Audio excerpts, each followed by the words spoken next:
Российской политической партии «Единая Россия», директор экономический состав гимназии номер 30.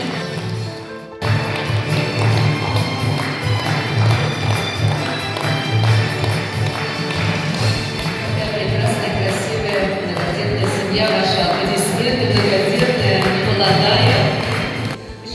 Специальной военной операции, кавалер ордена мужества, финалист федеральной программы «Герой Симбирской земли» Кротков Илья Олегович.